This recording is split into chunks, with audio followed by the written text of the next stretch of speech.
Jake Paul versus Tank Davis. They just announced the fight. What's your instant reaction to that? I don't know what's going to happen with a 135-pounder going up against a 200-pounder. I think it's not a real fight. Jake just too big. What do you think of Jake Paul, Gervonta Davis? I know on Instagram you called it a circus. Yeah, this is boxing is slowly turning into the WWE. That's what I think. Does Tank Davis have a chance? Yes, but yeah? I don't even want to talk about it. Don't ask me a question like that again. Yeah, right.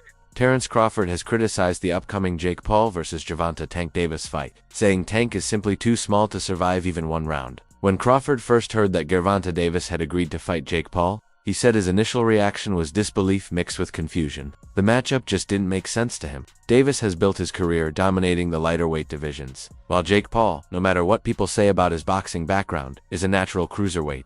With significant size and strength advantages, Crawford's opinion is straightforward. Physics alone would decide this fight long before it even starts. I believe that this is a mismatch, and I believe that Jake Paul will knock Tank Davis out, maybe in the third, maybe in the fourth round. Tank will try to move, he will try to stick and move. It's not going to work out for him, and he will eventually get knocked out. To be honest, Jake's just too big for Tank. Way too big, Crawford said during an appearance on the Full Send podcast. Coming from Crawford, that statement carries weight. He's never been a huge fan of Gervonta Davis and has made that clear before. Still, Crawford respects skill when he sees it. He knows Tank can hit hard, that he's sharp, explosive, and dangerous with his timing. But none of that matters when your opponent outweighs you by 30 or 40 pounds. Maybe he'll fight Jake Paul instead. What do you think of that? I think that's terrible. Why? I mean, I get it, because at the end of the day, it's the money business, and you want to make the most money, but from what I'm hearing, he can make more money in a fight with me. And if that's the case, why not fight me? Sure. Do you think he beats Jake Paul? Do I think he beats Jake? Yeah. I mean, Tank's talented, no doubt about it. He hits hard and he's explosive, Crawford explained. But Jake's just too big. Even if Davis came in heavier, maybe around 145 or 150 pounds, Crawford believes he'd still face an enormous disadvantage. A gap like that can't be fixed with skill alone. To Crawford, this fight is power versus precision, and Jake Paul's power will win. Tank, meanwhile, hasn't had the smoothest run recently. His last fight ended in a majority decision draw against Lamont Roach at Brooklyn's Barclays Center. Many expected him to win easily, but his slower pace and less sharp timing surprised fans. A rematch seemed likely until the shocking announcement that he'd face Jake Paul instead. It wasn't just the weight difference that caught people off guard, it was the direction. Davis, known for his electric style, knockout power, and elite footwork, jumping up several divisions to fight someone known mostly for brute strength and celebrity buzz, felt like a strange move. Crawford didn't hide his doubts. He simply doesn't believe this fight does anything positive for Davis's career. It's kind of weird, because Jake Paul is extremely bigger than Tank. And I mean, but with it being Meanwhile, Jake Paul has built a boxing career that's as controversial as it is strategic. He's faced former MMA champions, older boxers, and even a retired legend. In November 2024, he convinced former heavyweight champion Mike Tyson, nearly 60 years old, to step back into the ring. That fight drew global attention but ended as many expected. Tyson couldn't keep up and lost on the scorecards. Crawford, however, doesn't care about the spectacle. For him, it's not about Jake's fame or his marketing genius. It's about the fundamentals of fighting. Weight classes exist for a reason, he said. Tank looked very uncomfortable facing off. He just did. I've seen other face-off this Tank done. He gets in their face and they're intense and he looks good. He looked very meager up there. You've had 8 fights and you're gonna go tangle with Tank Davis. And the story instantly comes out. Jake is so much bigger. There is such a compliment to Jake within that insult. It is meant to be an insult. It is meant to take away from a potentially glorious fighter. Crawford explained that fighters design their entire styles around their body frames, how much they can take, how fast they can move, and how far they can reach. While he admits Jake isn't as slow as people think, he still calls the matchup a complete mismatch. I think Jake wins, Crawford said bluntly. He's just too big. If Jake lands one good punch on Tank, it's over. Jake's got real power in that right hand. The guy's big and not as slow as people think. For Crawford, the key isn't Jake's technique, it's his power. Compared to Tank's size, that kind of strength would be devastating. One clean right hand, Crawford said, and the fight's done.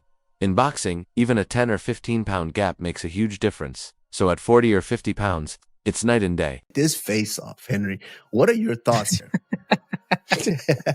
You're hearing that shit from me. That's cringe. In some weird way, I kind of like cringe it. about it? He's trying to big man the smaller guy, who the smaller guy to me is dangerous. I think Tank Davis is going to put the hands on him, but I like it, bro. I will say something about Jake Paul. He's brought a lot of attention to boxing. Tank Davis guaranteed $40 million.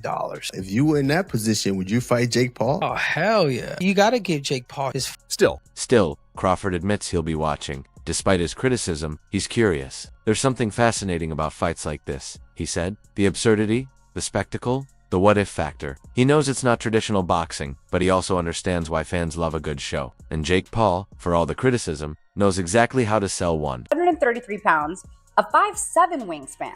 Tank fighting me would be a fairer matchup. We're basically the same size. And you wonder why fans think Jake's fights are rigged? Because every time we see some nonsense like this, it feels like WWE with boxing gloves. Here's the kicker though. Jake threatened to sue anyone who calls his fights rigged.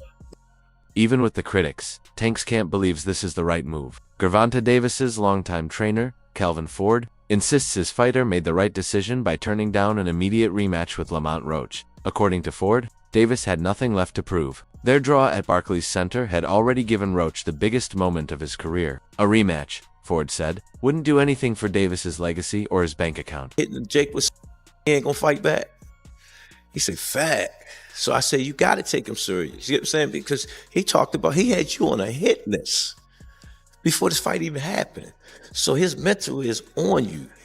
Ford insists that Ford explained that Davis had already given Roach a spotlight most fighters only dream of, and that alone was a win for Roach. Tank makes everybody he fights famous, Ford said. Roach was a nobody before he fought him. He became a world champion. I get that it was the biggest payday of Roach's life, but there's more out there. Ford pointed out Isaac Cruz as another example, saying, look at Cruz, he's running with it. It's a pattern Ford loves to highlight. From Leo Santa Cruz to Ryan Garcia, every fighter who steps into the ring with Davis walks away more famous than before. Jake went for the jugular. Jake comes back and says, anybody that puts his hands on a woman is a scumbag, and that's you. Tank responds. In the world of responses, it was as bad as it gets. In defense of himself, makes a comparison to P. Diddy. Jake literally just puts his head down. It's like, man. And I think that Jake was thinking in the moment, this Roach's popularity skyrocketed after their draw, and Ford believes that was enough. I told Tank, forget about it, he said. It's about taking care of your family.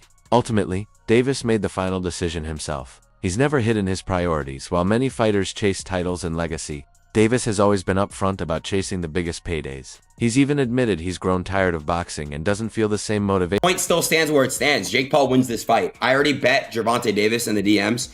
We locked the bet. Guys, it's obvious Jake wins this fight. If you guys know anything about fighting, you know about weight classes. You know that Jake's been training for actual years. He's been locked in. That's why Ford wasn't surprised when Davis chose to move on from Roach and take the Jake Paul fight. Davis had already hinted that his career was nearing its end, and this fight offered the kind of spectacle and financial reward that a rematch couldn't. According to reports, this matchup was in discussion even before Davis's controversial draw with Roach. Davis has repeatedly said he's done chasing elite rivals like Shakur Stevenson or Devin Haney. Facing Jake Paul gives him a way to exit the sport on his own terms, with a huge payday and global attention. Jake Paul versus Gervonta Davis. Does Davis have a chance? Gervonta is a fucking great boxer, but he ain't gonna do shit to fucking Jake Paul. So you got Jake Paul by knockout, or? No, I don't got anybody, but I don't think he's just too small. I don't want to beat up somebody that small. I don't want to, you know what I'm saying? What do you think of the fight? I don't want to lose to somebody that. Jake Paul, for his part, sees this as his toughest challenge yet. This is definitely the toughest test, he said. He's a top 10-pound, 4-pound fighter. Since turning pro in 2020, Paul has blended entertainment with genuine progress in the sport. He began by fighting former NBA player Nate Robinson, then went on to face ex-UFC champions like Tyron Woodley and Anderson Silva. His knockout of Woodley in 2021 was even called Knockout of the Year by many fans. Tank is not the guy that knows how to sell a fight. Tank cannot sell a fight in his own division. You have the Paul brothers and they come over to boxing. Their idea from day one is we don't have the skills or the experience. What we're going to do is we'll take on the absolute best guys, but they're going to spot us some pound. Tank has one job to do, that it doesn't make any difference, that boxing is a real sport. My skills versus your skill, of which I am an abundance of and of which you have none of. Paul's choice of opponents has often drawn criticism, but he steadily increased the difficulty level. His fight against Tommy Fury, the younger brother of heavyweight champion Tyson Fury, was his first true test against a professional boxer with pedigree. Paul lost that one by decision, but earned respect for his heart and work ethic. Since then, he's beaten BKFC star Mike Perry and continued training under Shane Mosley, showing real improvement. Do you think that it's fair to call them boxers now? We talk about Logan Brothers. I think it's okay to call Jake Paul a boxer. The only reason why I say that is because he do be in the gym. He's working on stuff. The fight that he fought Mike Tyson, I don't think he should have fought Mike Tyson because of who Mike Tyson is and the age. Paul has made it clear he's no longer in boxing just for fame. He's chasing legitimacy. Facing someone like Gervonta Davis gives him that. The fight has appeal far beyond boxing, merging mainstream entertainment with elite competition. A YouTuber turned boxer facing one of the sport's most explosive champions. Think about the rumors of Tank and Jake fighting. Man, Tank disrespectful to the sport if he choose that over fighting with me. I'm the best fighter in the sport. I've been telling him that. And he called cap on it. So if you want to call cap and say I'm not who I say I am, come prove it. I think it's dangerous for him to go back in there and fight Lamont. I think Lamont is a hell of a fighter. I can see that going left. Not everyone thinks it's a bad idea. David Benavidez says that while the fight may look like a circus to some, it still brings excitement to boxing. Speaking to Fight Hub TV, he said he doesn't personally do exhibitions, but understands why this one makes sense. I'm not trying to disrespect Jake Paul and Tank's fight, Benavidez said. It is what it is. I want to see it. It's wild because Jake Paul's big and getting stronger. He's improving, but Gervonta Davis is Gervonta Davis. What I like is that he's smaller, but he's a killer. Entertaining fight, to be honest. Jake Paul has a lot of followings, a lot of guys that are going to come and watch, and that gives the opportunity for other fighters to be seen on those cards, you know. So a lot of people don't agree, but at the end of the day, for me, it's entertainment. And if we can take boxing to the next level and give other fighters opportunities to be displayed and for other people, YouTubers and all that, to be seen, and hopefully all the YouTubers and people that Benavidez continued, saying the most interesting thing about this fight is the uncertainty. I want to see how Tank reacts to Jake's punches. If Jake can even catch him, he said, this is going to be a better exhibition fight because Gervonta's not going to run. He's going to try and hurt Jake every single round. He also emphasized the weight gap as a major factor. Jake's going to weigh 190, maybe 210, against someone who's 150 or 140. If they use small gloves, it goes both ways. We're not hating on it. It's good for boxing. Hopefully, we get a knockout. Again, this fight gonna be exciting. I feel as though it's gonna be it's gonna do a lot of numbers. Again, we two guys from different worlds that's still on the same that one goal, and that's to make sure our family, our kids, and everything is okay. Benavidez's comments reflect what most fans feel. Curiosity. No one really knows how Davis will handle someone that much bigger. His strength and explosiveness have always been his biggest weapons at lightweight, where his punches have devastating impact. But against someone who outweighs him by nearly 60 pounds, that same power may not have the same effect. Boxing has gone too far. Jake Paul is taking on Gervonta Tank Davis in an exhibition bout this November. The fight will be taking place in Atlanta between the cruiserweight and the 135-pounder, nearly a 100-pound difference between the two guys. This is absolutely insane. Let me know what you guys think about this in the comments down below.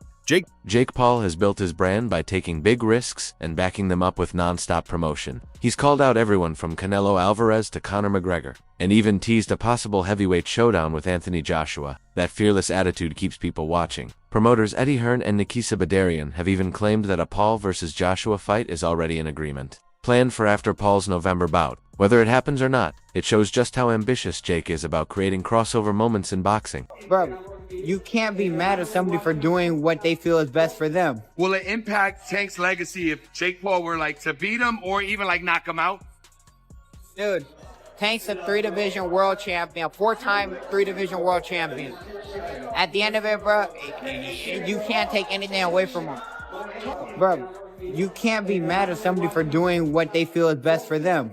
It's the same way Roach feels Tank is the best option for him. Ryan Garcia, who once shared the ring with Davis, offered his own take on how to balance the fight. He suggested allowing Davis to wear smaller gloves, around 8 ounces, while Jake Paul wears 12 ounces gloves, to make up for the size difference. Many fans liked the idea, though it's unlikely to be approved. Meanwhile, Logan Paul gave Gervonta Davis a bit of advice, drawing on his own experience fighting Floyd Mayweather. He's got to stay focused the whole fight, Logan said. This one's going to be tough, he explained. When I fought Floyd, I was 190 pounds, and he was so hard to hit. It's crazy, it felt like he didn't even exist when I swung. I think Jake wins. This is different because it's similar. It's similar to Logan versus Mayweather, but Jake Paul now obviously is way more advanced than where Logan was at that moment in time. I mean, sick. I mean, yeah, no, but dude, Jake. You ever watch his highlights? Jake can crack, nasty, man. He's so sick. I swear, that's the thing about these smaller guys. Logan continued. They're so fast. That same speed, he said, is exactly what Jake Paul will have to deal with against Gervonta Davis. Despite being smaller, Davis is known for his explosiveness and perfect timing. If Jake lets his guard down for even a second, he could get caught clean. Where he could land one big punch, and Tank being so much smaller, he just can't handle the power? Nah, not at all. I think Tank is, he's been boxing his whole life. Been boxing since a kid, so I doubt that's going to be an issue or problem. I think Jake is good for where he's at, but I think it's just levels. Do you see a more likely chance that Tank wins by decision? The fight is set at a maximum weight of 195 pounds. Davis has never fought anywhere near that weight before, so no one knows how he'll look or what he'll weigh on fight night. The size difference is already a major talking point. By the time they step into the ring, Jake could be dozens of pounds heavier. Even if Davis bulks up, it's unlikely he'll close that gap.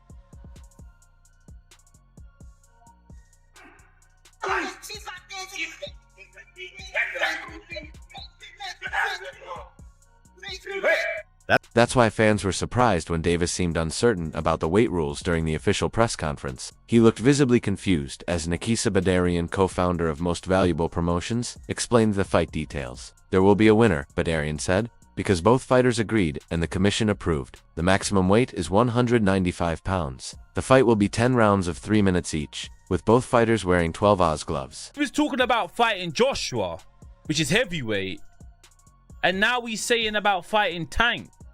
Nah, this can't be. It's Netflix as well. I need to go and do some checks and see if the main pages have posted this, but Jake Paul's posted it. It says Friday, November 14th. It's in Atlanta, State Farm. Badarian also confirmed that 3 professional judges will score the fight. With the USA Commission conducting full testing on both fighters, the explanation was clear, but Davis interrupted midway, looking puzzled. I thought it was 190. He said. Y'all said 190. Badarian replied calmly. It's 190 as you know. Tank, quick back and forth drew laughter from the crowd, especially from Jake Paul, who smirked at Davis's confusion. The moment summed up how unorthodox this matchup really is, with both sides adjusting to unusual rules. Yeah, it's actually like, now that I'm looking at it now, it's just like, I don't know, probably this was a good thing, by just, us fighting, because you have someone that we come from 2 different sides, like of the world. We come from, and Jake Paul didn't waste time sharing his confidence. My biggest advantage is going to be my reach and my size, he said. I can keep him away. Jake added that he's noticed flaws in Davis's defense that others have missed and plans to exploit them once the bell rings. Davis, however, sees this as just another easy fight. What do you think? Share your thoughts in the comments and subscribe for more updates.